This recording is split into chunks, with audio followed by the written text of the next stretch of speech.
하나님의 말씀 호세아서 5장을 보려고 합니다. 호세아 5장 9절부터 몇 구절을 좀 보겠습니다. 호세아 5장 9절부터 보겠습니다. 책망하는 날에 에브라임이 황폐하게 되리니 내가 이스라엘 지파들 가운데서 반드시 있을 일을 일렀노라. 유다의 통치자들은 경계를 옮기는 자들 같은즉 내가 내 진노를 그들 위에 물같이 부으리라. 12절을 보시면 그러므로 내가 에브라임에게는 좀같이 되고 유다의 집에는 썩은 것까지 되리로다. 에브라임이 자기의 병을 보며 유다가 자기의 상처를 보더니 에브라임은 아시리아 사람에게로 갔고 야렙 왕에게 사람을 보내었으나 그가 능히 너희를 고치지 못하고 너희 상처를 치료하지 못하리라. 내가 에브라임에게는 사자같이 되고 유다의 집에게는 젊은 사자같이 되리니 곧 내가 찢고 떠나가리라. 내가 제거하리라. 아무도 그를 구출하지 못하리라. 그들이 자기들의 범죄를 인정하고 내 얼굴을 구할 때까지 내가 가서 내 처소로 돌아가리라. 그들이 자기들의 고난 중에서 나를 일찍 찾으리라. 그러므로 오라 우리가 여호와께로 돌아가자. 3절을 보시면 힘써 여호와를 알자. 그에 나오시면 새벽빛같이 일정하니 땅에 내리는 늦은 비와 이른 비 같이 우리에게 임하시리라. 아멘. 이 말씀을 증언으로 짤막하게 말씀을 좀 드리겠습니다.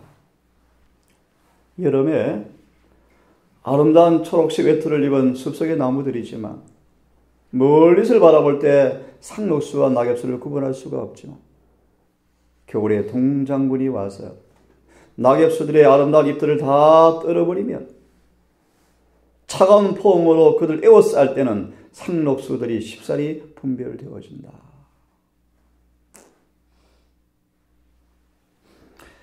이 말씀을 여러 번 말씀을 드렸습니다. 그래서 고린도후서 그냥 들으시면 됩니다. 5장 10절, 11절은 그렇게 말합니다. 9절부터요. 항상 하나님께서 받아주시는 자가 되려고 노력하라. 왜냐하면 우리는 다 반드시 예수 그리스도의 심판대 앞에 나타날 때 그들 속에 이루어진 것을 그대로 받기 때문이다. 그러므로 하나님을 두려워하라.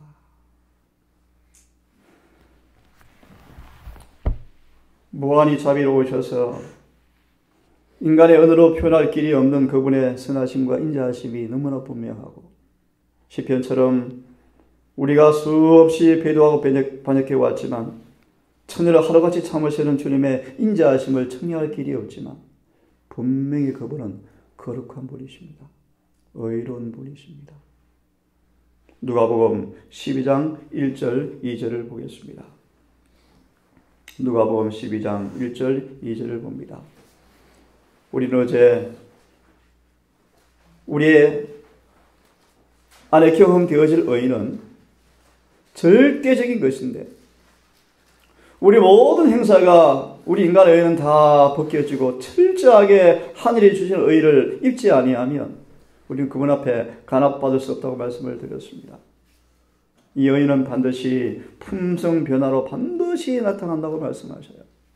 그런 의미에서 누가복음 12장 1절 2절을 한번 다시 보겠습니다. 그동안에 무리 수만 명이 모여 스스로 밟힐 만큼 되었더니 예수께서 먼저 제자들에게 말씀하여 가라사대 바리새인들의 누룩과 외식을 주의하라 라고 말씀하십니다. 감추인 것이 드러나지 않을 것이 없고 숨은 것이 알려지지 않을 것이 없나니 다시 말합니다. 바리새인들의 누룩과 곧 외식을 주의하라. 이 말씀의 추석을 보시면 위선은 누룩과 같다 라고 말씀하십니다. 이 말씀 펴는 까닭은 어쩌면 철저히 거듭하지 못한 저와 여러분 라오디게아 형편이 똑같습니다. 그래서 엘렌 화이트는 묘사하기를, 우리 교회를 묘사하기를 공고한 위선자들이다 라고 표현합니다. 한번 읽어보려고 원합니다. 우리의 구주께서 그 시대 사람 앞에 그들의 죄의 성격을 제시하셨다. 참된 라오디게아 교회의 기별과 똑같죠. 주님은 철저하게 키질아서 까보셔서 우리의 참 상태를 그대로 드러내기를 원하십니다. 요한복음 4장처럼 여인아, 복음의 치료제를 필요로 넣기 전에 죄의 악함을 먼저 알아야 하였다. 죄가 얼마나 악한 것인가를 알지 못하면 의가 그렇게 필요하지 않습니다. 다르게 말합니다. 우리의 참 상태가 발가벗겨지지 아니하면 의가 별로 원하지 않습니다. 아까 우리 그런 말씀이요. 에브라임에게는 좀 같고 유다에게는 사자 같을 것이라. 철저히 주님께서 공의의 채찍을 통하여 그들을 발가벗기셔서 5장 끝을처럼 비로소 주님께 저를 인정하고 나아갈 때 그때 6장 1절이요. 우리를 고치시고 싸맬 수 있다라는 뜻입니다. 다시 말하면 복음의 효능을 느끼기 위해서는 죄가 얼마나 악한가, 병이 얼마나 중한가를 알아야 한다 그런 뜻입니다. 그래서 주께서 말씀하십니다. 내가 의인에게는 병든 자에게야 쓸데있지만 의로운 자에게는, 건강한 자에게는 의원이 쓸데가 없다라는 그런 뜻입니다. 자, 보세요. 그분의 분명한 말씀을 듣는 사람들의 양심을 깨웠지만, 들어보세요 여러분, 깨웠지만 방해 공작을 하는 사탄의 대리자들이 분명하게 선포된 진리로부터 사람들의 마음을 이끌기 위하여 그들의 이론을 세울 자리를 찾고 있었다. 바리새인들의 외식을 가리켜요. 누룩을 가리켜요. 이 누룩에 열한 제자가 감염되어서 3년 반이 지나도 깨닫지를 못해요. 예수님은 3년 반을 먹고 마시고 함께 자도 깨닫지를 못해요. 이 누룩이 쫙 퍼져 있어 그들의 마음속에, 생각 속에, 사상 속에 번져 있었습니다. 크신 선생님께서 감명받은 진리를 말씀하실 때 서기관들과 바리새인들은 관심이 있는 척하면서 제자들과 예수님 주위에 모여서 논쟁을 일으킬 만한 질문을 함으로써 제자들의 마음을 다른 곳으로 돌리고자 애를 썼다. 그런 일이 참 많죠. 캠프를 할 때 확신과 용기를 갖고 막 감독을 받지만 가서 또 회유되어지죠. 줄기차게 회유하고 압박하고. 그렇죠? 오늘 그런 말씀 드리겠습니다. 바리새인들은요, 진리를 알고 싶어하는 것처럼 가정하였다. 비슷한 많은 경우가 이때에도 그리스도의 말씀은 말씀은 중단되었다. 그리스도께서는 제자들이 그분의 말씀을 경청하기를 바라셨다. 그리고 그분은 제자들의 주의력을 다른 곳으로 이끌어 크게 붙잡아 놓는 것은 어떤 것도 허용치 않기를 바라셨다. 그래서 그분은 제자들에게 삼가 바리새인들의 누룩, 외식을 주의하라고 하셨다. 그들 할 수 있는 대로 그리스도의 척근 사람과 가까이 하고 싶어하는 채 하였다. 예수께서 오늘날도 오류에 대하여 진리를 제시하였을 때 바리새인들은 진리를 깨닫기 원하는 척 하였지만 그들은 그리스도의 마음을 다른 곳으로 이끌려고 하였다. 외식은 마치 누룩이나 이스트와 같다.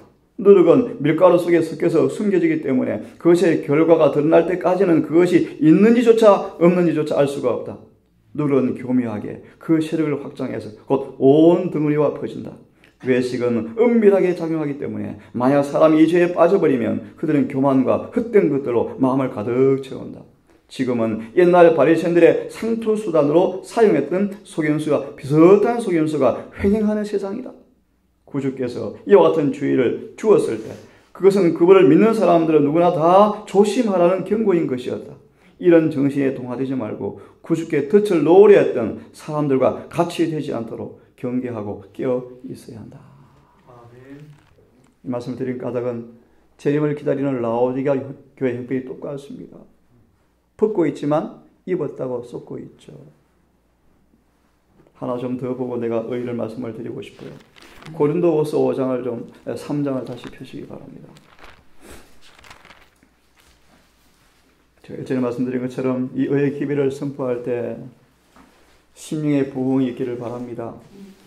정말 죄를 보고 의의를 깨닫고 통회하고 뉘우치고 의의를 열렬히 사모하는 겸비한 모습을 통하여서 문자 그대로 믿음을 의롭게 되었느니라. 어제 공부하셨죠? 입혀진다. 그 경험을 하기를 바라면서 계속 공부를 좀 하고 싶습니다. 그 3장에 우리 너무나 잘 아시는 구절인데요. 한번 펴보시기를 바랍니다.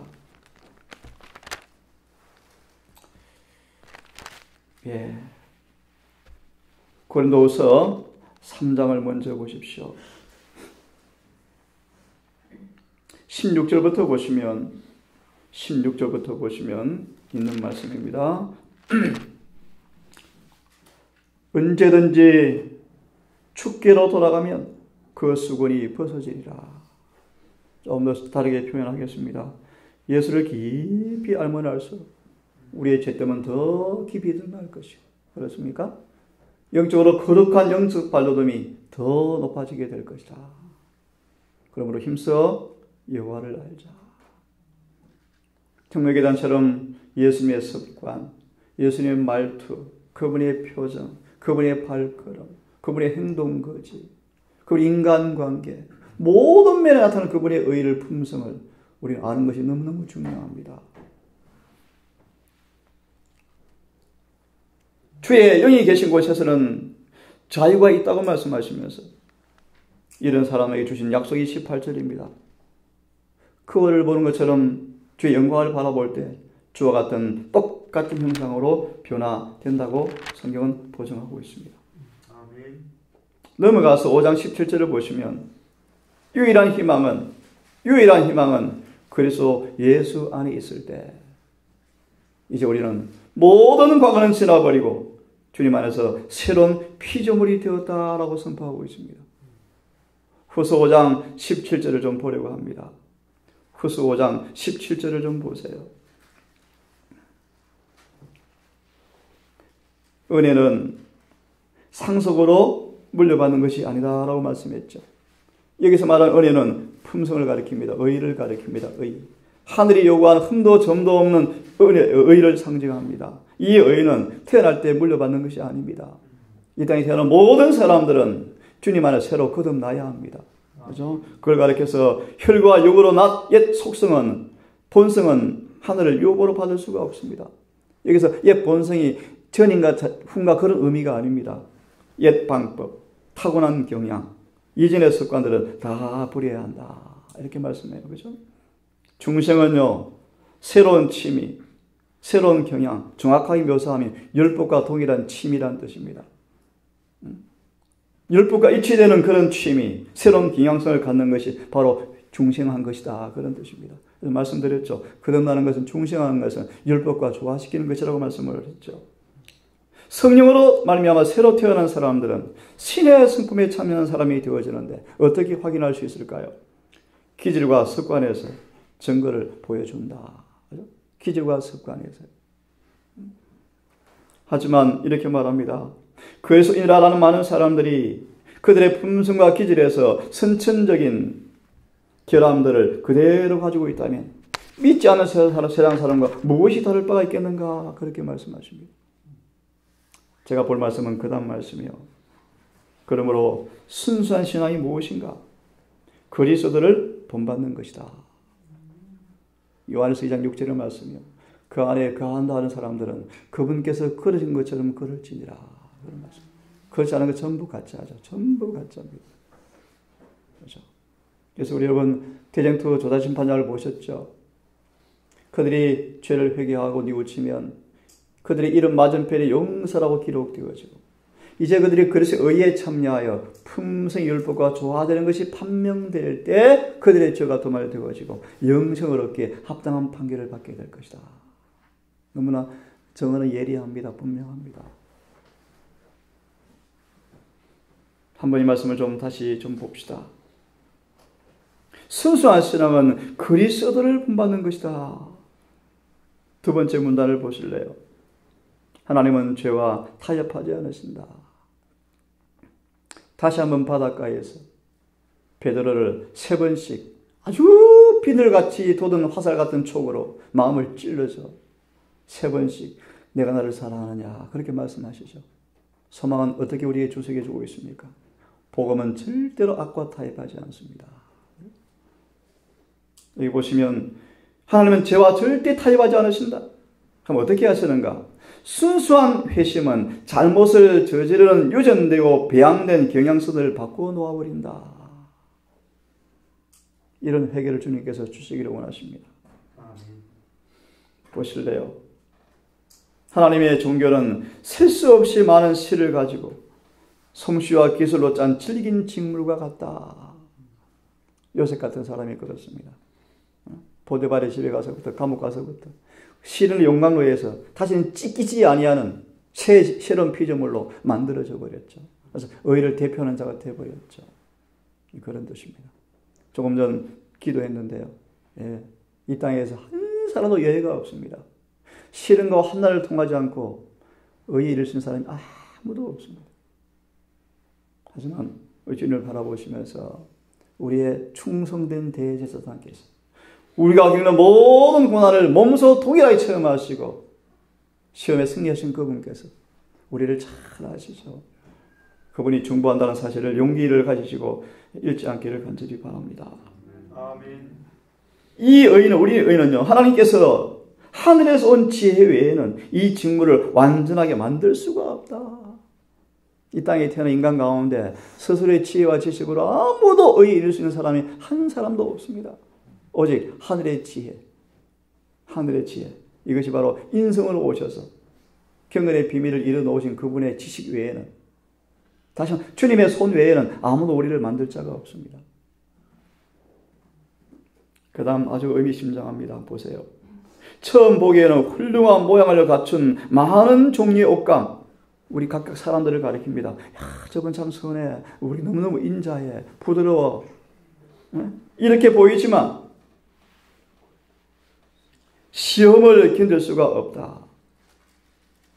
그 다음 말씀 보시죠. 씻어보면 색이 바래고 물감이 잘 들어있지 못하다. 이제 곧 봄이 옵니다. 봄이. 겨울이 어떻게 보면 삭막하잖아요. 초라해 보이고요. 추운 동작문 앞에 낙엽수들은 다 떨어지지 않습니까? 여름의 열기 아래 물감이 날고 색깔이 나빠진다. 그런 옷감은 거치게 취급하면 망가져버린다.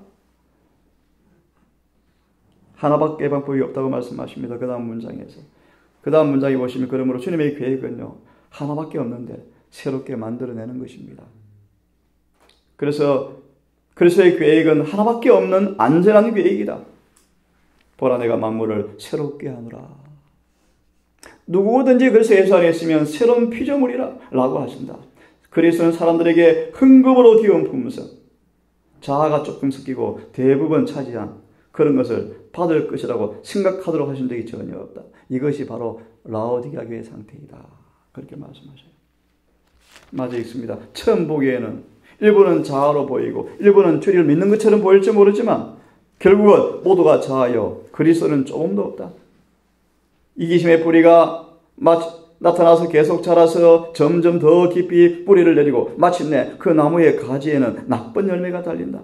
그리스도는 기호 마천 이런 품성을 가진 사람들을 긍휼히 여기는 마음으로 바라보시면서 그런 품성을 가진 사람들은 그리스도와 맺은 관계가 너무나 약해서 전혀 가치가 없다. 어제 말씀으로 돌아옵니다. 우리는 이 의를 아무리 추운 바람이 올지라도 벗기지 아니하는, 변하지 아니하는 의를 소유하고 있어야 합니다. 이 의가 끊임없이 우리 삶 속에서 발전되어지고 눈에 보여야 합니다. 이것이 바로, 이것은 의가 뭔가 정언을 보시면요, 예수께서 세상에 계시는 동안에 보여주신 그 의다, 품성이다 라고 말씀하십니다. 우리 화면을 좀 같이 보십시다. 같이 읽어보겠습니까? 시작. 내가 너희에게 이르노니 너희 의가 서기관과 바리새인보다 더 낫지 못하면 결단코 천국에 들어가지 못하리라. 공헌은 충분하지 못하다. 심령 속에서 이루어지고 생애 속에서 수행되는 사업이 있어야 한다. 질문을 드리겠습니다. 세관과 바리새인의 의를 어떻게 정의할 수 있을까요? 이런 말씀을 요약해드리면 그들은 참 화려합니다. 경건해 보이고 의로워 보이고 선해 보이고 봉사도 열심히 하고 합니다. 하지만 근본적으로 그들의 심령 속 자체에서부터 의가 그들을 변화시킨 능력으로 경험되지 못한 사람들을 가리킵니다. 어떻게 알 수 있습니까? 시련이 오면은 보여요. 벗겨져요. 그 외에 여러 드린 말씀이 있지만 좀 더 다시 말합니다. 겉으로는 죄가 전혀 없는 것처럼 보이지만 그들의 마음과 생애가 그들의 동기가 생각이 율법과 조화되지 못해서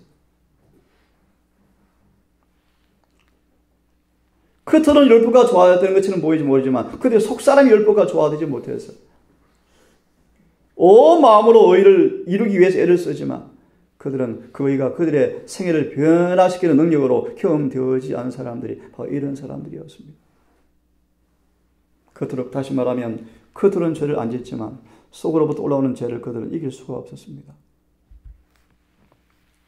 그래서 산상복원은 이렇게 말합니다. 우리 하늘에 가려면 확실하게 다른 성격의 의를 받아들여야 한다. 유일한 비결을 말하죠. 예수님을 마음으로 영접하여 활짝 문을 열면 하나님의 생명, 그분의 사랑이 그들 안에 거하여 하나님의 형상으로 변화된과 동시에 값없는 선물을 통하여 율법이 요구하는 의를 얻게 되는 유일한 길 외에는 없다. 다시 읽습니다. 주님께서 우리 마음에 들어오시도록 허락되어지면 하나님의 생명, 그건 뭐요? 그분의 사랑이 우리 속에 들어와서 우리를 그분의 형상으로 변화되어지게 할 때 의를 얻게 될 것이다. 산상본 18페이지와 똑같은 말씀이죠. 이 의가 무엇입니까, 여러분? 의. 같이 읽어보겠습니까? 시작. 예수께서는 청중들에게 하나님의 계명을 지키는 것은 곧 자신들 속에서 그리스도의 품성을 재현하는 것임을 계속해서 가르치셨다. 계시록 14장 12절 하나님의 계명들을 지키며 무슨 뜻입니까? 그리스도의 품성을 재현하고 있다. 이것이 셋째 천사의 기별이죠. 그죠? 우리 모든 사업의 목적은 바로 이것이라고 말씀하고 있죠.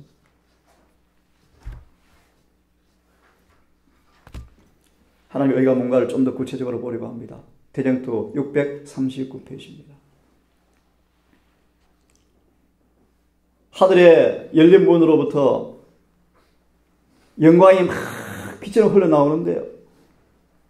대정토 이렇게 묘사합니다. 그때 공중에는 접쳐진 두 돌비가 진손이 나타난다. 솔로몬 성전이 망할 때 하나님 근간한 자들을 통하여 두 돌비를 숨겨두었다 그러잖아요. 들어보셨습니까? 이것이 지상에 나타날 때가 있다고 들어보셨죠? 한참 대정토가 이슈가 될 때 아마 드러날 거라는 생각이 들어져요. 그러면 지상의 때는 다 되었대요. 이건 그런 말씀이 아니고요. 재림 직전에요. 하늘에서 이 두 돌비가 나타난다고 말씀하시는데 왜 폈냐 하면요. 시내산에서 불꽃과 우레 가운데 생애의 지도 원리로 선포된 거룩한 율법, 곧 하나님의 의는 이제 심판의 표준으로 사람들에게 나타난다. 하나님의 의가 무엇입니까? 십계명이에요. 십계명. 이게 하나님의 의입니다. 의. 우리 성경을 좀 봅시다. 이사야 51장 화면으로 보겠습니다. 이 재림의 장면을 이렇게 묘사합니다. 하늘을 향해 눈을 들어볼 때, 아래 땅을 살펴볼 때 하늘은 연기같이 사라지고 땅이 옷같이 헤어지며 그 안에 거하는 자들이 그와 같이 죽으려니와 내 구원은 영원히 있고 내 의는 없어지지 아니하리라. 흡사하죠. 재림의 장면과 하늘이 종이 축처럼 말려 떠나가고 여호서 진을 떼자 해달 별의 징조 이어서 나오는 장면이요. 땅은 마치 좀같이 헤어져서 다 타버립니다. 하지만 그분의 구원과 은은 영원히 있겠다고 말씀하시면서 이렇게 말합니다. 의가 무언가? 하지만 그때 의를 아는 사람들아. 뭘 아는 사람들아? 의를 아는 사람들아. 의가 무엇입니까? 그들의 마음에 그분의 하나님의 법이 있는 사람들아. 의가 무엇입니까? 율법과 일치되는 것입니다. 아멘. 너희는 두려워하지 말라. 사람의 비방이 두려워하지 말라. 욕설을 두려워하지 말라. 좀이 그들을 먹을 것이며 벌레가 그들을 양털같이 먹을 때 내 의는 영원히 있고 내 구원은 대대로 있으리라. 여러 번 말씀드렸어요. 죄의 싹은 사망이지만 의의 싹은 영생입니다. 그죠? 영생의 유일한 조건은 의를 소유하는 것입니다. 맞죠? 의가 무엇인가를 지금 말씀을 드리고 있습니다. 여러분 이 말씀 너무너무 잘 아셔요. 한번 읽습니다. 이 두 구절은 믿음의 의에 대한 말씀을 드릴 때 아주 중요한 두 구절입니다. 한번 같이 읽겠습니다. 시작. 그의 날에 유다는 구원을 얻겠고 이스라엘은 평안히 거할 것이며 그 이름은 여호와 우리의 의라 일컬음을 얻으리라. 우리 하늘에 갈 때 군호, 기호, 깃발은 하나밖에 없어요. 여호와 우리의 의다. 예수의 의를 옷 입은 것만이 하늘에 가는 유일한 깃발이 표식이 될 것입니다. 그죠? 또 읽습니다. 시작. 그날의 시작. 그날에 유다가 구원을 얻겠고 예루살렘이 안전히 거할 것이며 그 성은 여호와 우리의 의라 일컬음을 입으리라. 의미심장하죠. 그죠? 이게 계시록 21장과 연결되어 있습니다. 새 예루살렘 성이요 14만 4천과 똑같이 만들어져요. 그 안에 살 사람과 똑같이 만들어져요. 사람과 집이 똑같아져요. 여기 보니까 그 성도 뭐요? 우리의 여호와 의라. 그래서 우리 계시록 5장에 아버지를 보면 벽옥 같다. 벽옥 같다. 21장에 예루살렘 도성의 모습을 벽옥으로 묘사합니다. 다시 말하면 도성 전체가 아버지의 품성을 반사하고 있어요. 그런 말씀으로 이해가 좀 되어집니다. 이 말씀을 읽고 오늘은 마무리하려고 합니다. 의는 뭔가 너무 잘 아시죠? 거룩하고 하나님과 같이 되는 것이다. 의는 뭔가? 사랑이 완성되는 것이다. 의는 무엇인가? 율법과 일치되는 것이다. 사랑은 율법의 완성이기 때문이다. 고전 13장 마지막 절 앞에 어떻게 시작되어 있습니까? 그런 사랑이 영원히 있다고 말씀하시면서 바로 앞에 구절에 하시죠. 그때는 얼굴과 얼굴을 대해 볼 것이요. 한마디로 우리 사랑이 충만한 사람들은 주님 오실 때 그분을 똑바로 볼 수 있다. 그런 뜻입니다. 사랑이 의입니다. 의는 사랑이며 사랑은 하나님의 빛과 생명이며 하나님의 의는 그리스도를 통해서만 이루어진다. 이분을 영접함으로써만 의를 얻게 되어진다. 그래서 아까 보았죠. 호세아서 이른비 늦은비가 뭐라고요?